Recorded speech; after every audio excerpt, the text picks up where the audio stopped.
Any free society should be based on the concept of voluntary action, but voluntary action alone does not lead to a free society. Voluntarism has been popularized by the concept that you own yourself. If you own yourself, then you should be able to sell your time, body, and hence, your liberty. The problem with this argument is that you don't own yourself. You are yourself. To say that you own something implies that there is an owner and the thing that is owned. You can't sell your labor because you are your labor.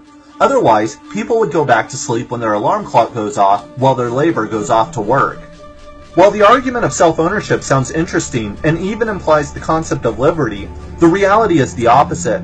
The very idea of self-ownership turns people into commodities. It strips the humanity out of humans. People can now be bought and sold in the marketplace. On a larger scale, the commodification of human beings has stripped the humanity out of society, leaving a landscape devoid of human qualities and a people completely alienated from each other, a society in which we exist in invisible cages. The commodification and exploitation of people has always existed, but it was capitalized by Frederick Taylor and his theory of scientific management. In the late 1800s, Taylor complained that workers were lazy and can produce exponentially more by tough management. He studied the motions of workers to find out how to increase their productivity. It turns out that if an employee performed the same task over and over, then he could manufacture more product. Anyone who refused to conform to Taylor's methods were fired and had their wages reduced. Soon, a new class of managers emerged, while the highly experienced labor force was transformed into unskilled workers. It was Taylor's belief that all would be benefited by his methodology. To his surprise, with the increase of productivity and profits, the workers' wages were stagnant and even decreased. Scientific management, along with a new class of managers, quickly spread to all sectors of the economy.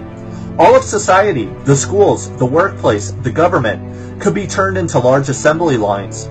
The fast food industry today epitomizes Taylor's legacy. Behind the counter, kitchens are geared so the worker doesn't have to move or even think. Each person performs the same repetitive task endlessly like robots. The factory of yesterday has been transformed into the high-rise and the cubicle. The factory foreman has been replaced by the suit and tie. Almost every job, including office work, has been reduced to monotonous tasks: typing, printing, going to meetings, and generating reports that nobody reads.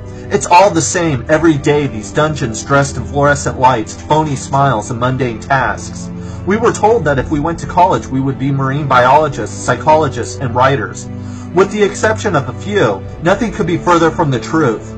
The average student debt today is over $23,000. All those wannabe artists, sociologists, and investigative journalists have been prepped for the reality of the cubicle, not for their choosing, because they must pay back their loans.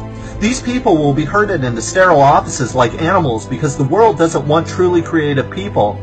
The private sector needs people who can write memos, push papers, and calculate profits and losses.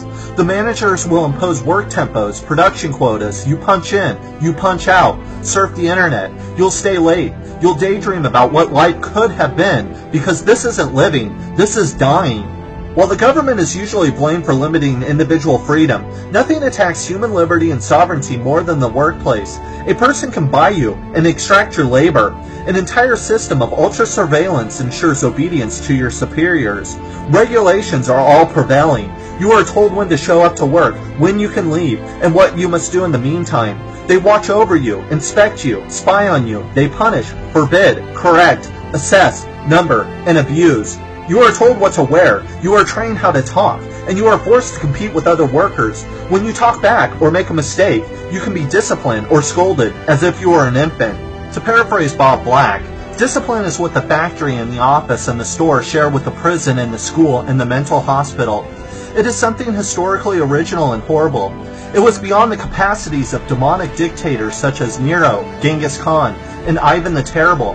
For all their bad intentions, they just didn't have the machinery to control their subjects as thoroughly as modern despots do.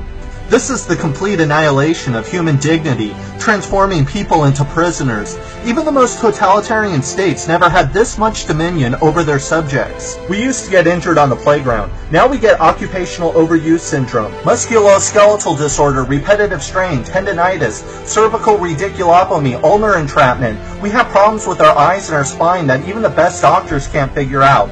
The sedentary lifestyle is the new trend, along with its legion of diseases like diabetes, high blood pressure, and obesity. Performing the same task day after day, week after week, year after year is an assault on the human psyche. Nothing can be more detrimental to human growth, creativity, personal progress than the tedium of the workplace. When a person carries out the same monotonous job, they are naturally drained of energy at the end of each day.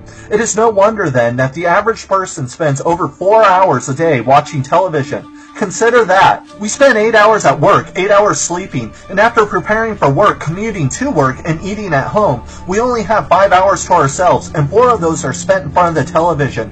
We actually live in a society that nurtures and maximizes stupidity and stunts human potentiality.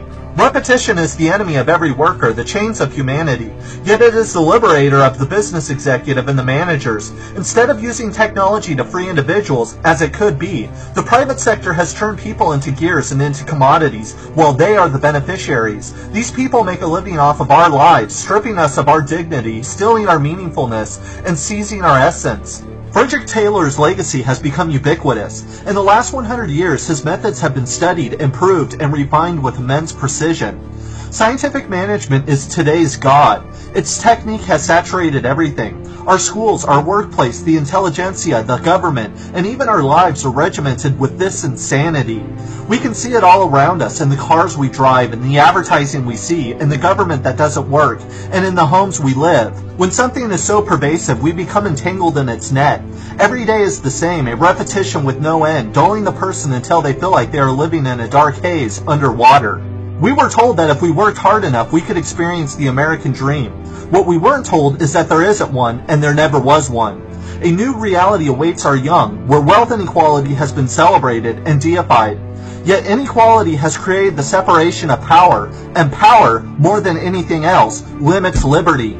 The workplace needs to be transformed, not by de-skilling labor as Taylor did. Instead, we need to liberate workers. Every employee should have the opportunity to participate in a variety of jobs from manual to intelligent labor. Workers should have equity in the workplace so they can call it their own. They should not be perceived as mere automata or commodities on a factory line, but as living beings. We should be building technology to liberate, not to enslave. All tedious and unwanted jobs should be reduced or automated. Most of all, we should be producing not for the market, but for people. It is important not to completely dismiss Taylor and his methods. Productivity is important. After all, both the US and the Soviets under Lenin used Taylor's methods to pull themselves out of the Dark Ages. However, there comes a time in every society to transform such barbaric and childish techniques with moderation and compassion. That time is now. We cannot talk about liberty if we can't even mention the place that we spend a third of our life. But it's voluntary, you say. That is always the answer, repeated and repeated. It's voluntary. We live in freedom. No, we don't live in freedom. We live in invisible cages. We live in slavery.